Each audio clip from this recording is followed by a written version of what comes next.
Firstly, empty bottles enter the chuck from the conveyor belt. The bottle enters the filling mechanism for precise filling. Then, the machine covers each bottle with its inner lid.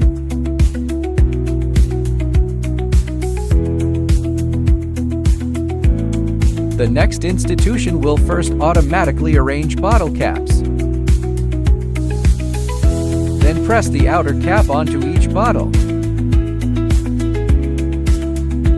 Finally, the bottle leaves the machine from the conveyor belt.